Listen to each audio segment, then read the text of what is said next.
Assalamualaikum warahmatullahi wabarakatuh. Guys, saya bukan ahli perburuhan, tapi karena saya berusaha menjadi muslimah yang baik dan menjadi juru suara, juru bicara dari mungkin beberapa pihak yang takut dengan posisinya sekarang dan takut kehilangan pekerjaan, dan saya juga pasti resikonya akan kehilangan pekerjaan.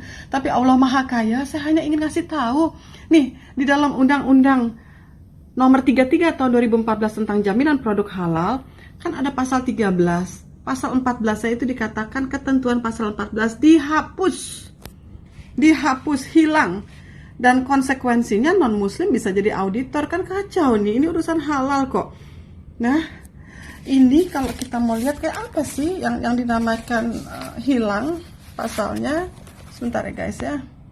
Nah, pasal 14 ini ya tentang LPH, lembaga pemeriksa halal gitu ya.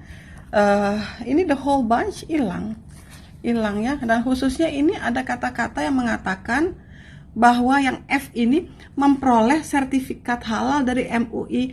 Ini kan urusan muakalah, muasyadah, auditor halal gitu loh, dan ini kan peran majelis ulama sebagai substantif, bukan administratif yang dilakukan oleh BPJPH. Sementara ini dihilangkan dalam Undang-Undang Omnibus Law tahun 2020 yang katanya cipta kerja. Cipta kerja apa? Jaminan mana untuk masyarakat muslim Indonesia? Ya Allah. Sikap umat menghadapi kebijakan-kebijakan pemerintah yang tidak adil ini. Silakan Ustaz. Penyakit umat yang paling mengerikan adalah penyakit tidak mau tahu. Aku tidak khawatir, kata Sayyidina Ali, aku tidak khawatir tentang baik dan buruk. Karena memang dari dulu baik buruk ini ada. Ada Kabil, ada Habil. Ada Namrud, ada Ibrahim. Ada Fir'aun, ada Musa. Ada Abu Lahab, ada Muhammad SAW. Aku tidak pernah khawatir tentang baik dan buruk, itu memang terus ada. Yang ku khawatirkan adalah orang baik diam, sehingga orang jahat merasa dirinya benar. Jadi ketika orang baik diam, melihat kebatilan, kata Imam Abu Ali Ad-Daqqaq, as-sakitu 'anil haqqi syaitanun akhras. Orang yang diam melihat kebatilan, berarti dia setan bisu. Hadis tentang melawan kemungkaran. Man ra'a minkum mungkaran, siapa di antara kamu yang melihat kemungkaran, falyughayyirhu biadihi, rohbah dengan tangan, dengan kekuasaan, dengan tanda tangan. Fa illam yastati, kalau tak sanggup, fa bilisani, dengan lidah. Ustadz, guru, alim ulama, bicara kalian. Fa illam yastati fa biqalbi, tak juga sanggup dengan hati. Tapi jangan lupa dengan hati itu adzalika at'aful iman. Itulah selemah-lemah iman. Saya tidak dengan tangan karena saya tak punya kuasa. Tanda tangan saya tak laku. Dulu masih berlaku di KRS, sekarang tak jadi dosen pun tak laku lagi. Hanya untuk tanda tangan meresmikan masjid aja. Tapi kalian yang punya tanda tangan, kalian akan dituntut di hadapan Allah Subhanahu wa taala. Ingat wahai pemimpin bangsa, jabatan kalian tak lama, tapi hisapnya super lama. Jabatan kalian sekejap, tapi hisapnya amat sangat lama di hadapan Allah. Yauma yaqumul hisab, pada hari itu ditegakkannya hisab. Kalau dihitung-hitung usiamu sejak akil baligh 10 tahun sampai mati 63 tahun, kalau sampai tak sampai 53, potong 10, potong 13, tinggal 40 tahun. 40 tahun itu berapa kali kau menandatangani surat izin membuka perusahaan asing, dari mulai nikel, batu bara, tanah, penebangan hutan, penggarapan. Dituntut kau ke pengadilan, kau menang juga karena duit kau banyak, bisa kau sogok pengacara, per detik bisa kau bayar. Tapi di akhirat, al-yawma nakhtimu ala afwahim, mulutmu terkunci, wa tukallimuna aydihim, tanganmu akan bicara. Inilah tangan yang dulu menandatangani persetujuan. Wa tashhadu arjuluhum, kakimu akan bersaksi. Sekarang orang bicara tentang integritas, berkarakter. Inilah integritas.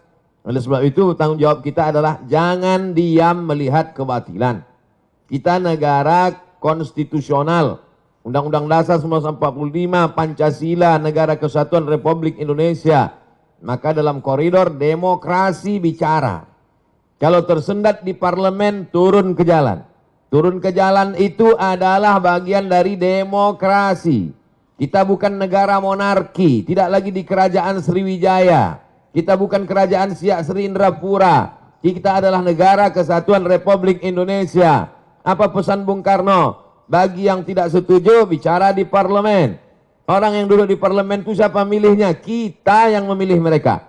Maka orang yang kita pilih itu kalau dia salah, kita yang meluruskan mereka. Saya luruskan dengan khutbah Jumat. Mereka tuh tidur waktu saya khutbah. Saya luruskan dengan ceramah. Mereka tak punya waktu untuk mendengar ceramah saya. Saya doakan mereka di tengah malam supaya dapat hidayah. Berikan mereka hidayah ya Allah. Maka kita semua jangan diam. Karena diam itu adalah puncak daripada kezaliman. Fir'aun itu sebenarnya tidak berapa zalim. Tapi karena orang diam, dia menjadi-jadi. Sembelih semua anak-anak mereka. Diam, kalau sembelih-sembelih lah.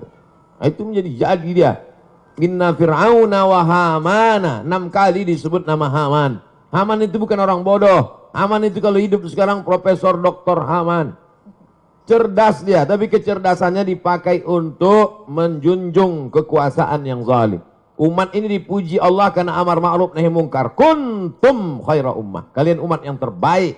Syaratnya apa? Ta'muruna bil ma'ruf wa tanhauna 'anil munkar. Oleh sebab itu dalam bahasa Islam, agama Islamnya amar ma'ruf nahi mungkar. Dalam bahasa konstitusinya adalah kritik membangun, berdebat di parlemen. Parlemen, parle itu bahasa Perancis artinya ngomong. Parlemen, tempat ngomong. Kau didudukkan di situ untuk ngomong, bukan untuk tidur.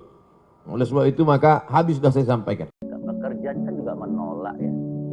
Sekretaris Jenderal Majelis Ulama Indonesia Anwar Abbas mengungkapkan kekecewaannya pada DPR RI yang telah mengesahkan Omnibus Law Cipta Kerja.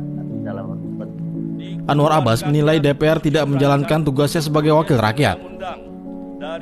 Anwar Abbas pun menyebutkan DPR tidak mendengarkan aspirasi masyarakat luas tentang polemik Omnibus Law Cipta Kerja. MUI dari awal sudah menolak, tapi kan pemerintah dengan DPR terus ya. Dan yang menolak ini kan tidak hanya MUI, Muhammadiyah juga menolak, ya, ormas-ormas yang lain juga menolak, elemen-elemen yang lain seperti buruh, serikat pekerja kan juga menolak ya. Karena mereka sudah melihat dampaknya ya. Dan kita melihat kalau seandainya ini akan dibahas juga dalam bentuk Omnibus Law, ya kan itu banyak sekali undang-undang dan peraturan yang harus disatukan. Jadi ini bukan sebuah pekerjaan yang enteng-entengan ini. Hari ini di Indonesia insya Allah tidak kurang orang pintar. Yang kurang itu orang benar, Pak Sam. Puluhan ribu setiap tahun universitas mengeluarkan S1, S2, S3. Tapi keadaan kita masih seperti ini juga. Dan ternyata membuat pinter anak yang sudah benar itu lebih mudah daripada membuat anak yang sudah kadung pinter tapi belum benar. Hari ini banyak ilmu yang manfaat, Allahumma amin. Tapi banyak ilmu yang mubazir. Ilmunya tinggi tapi tidak terasa gunanya itu di mana. Saya punya teman doktor, Pak Din. Dokter itu kan sudah paling tinggi, atasnya lagi sudah kopiah sudah. Wah, kalau di universitas dia ditakuti karena killer ya, Pak. Tapi kalau pulang itu dimarahi istrinya, itu bisa bodoh mendadak dia. Ini rupanya pengalamannya Pak Khalil.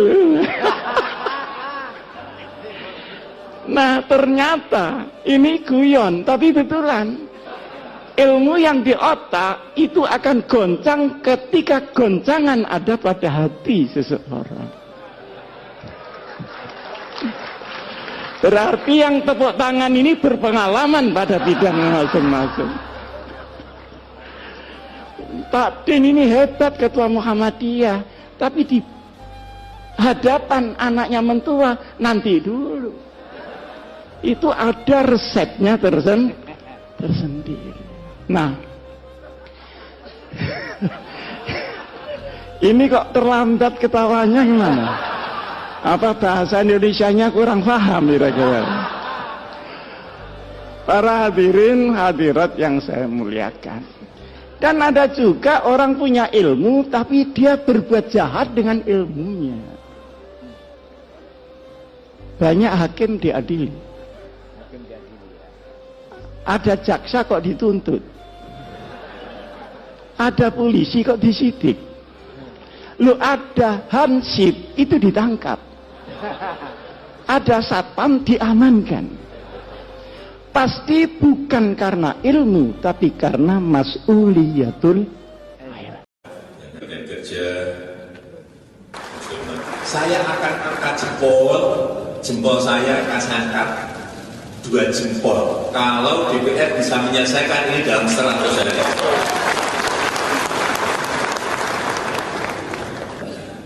(1.244 pasal yang harus diselesaikan. Dan kalau ini nanti betul-betul keluar, akan ada sebuah perubahan besar sekali dalam pergerakan ekonomi kita, dan pergerakan kita membuat kebijakan-kebijakan. Minggu depan akan kita serahkan kepada DPR secara resmi. Begitu itu nanti jadi keluar, saya tadi sudah bisik-bisik kepada Pak Ketua OJK dan Bapak Gubernur BI, Pak hati-hati, begitu aturan mengenai sovereign wealth fund kita dapat, akan ada inflow, mungkin minimal 20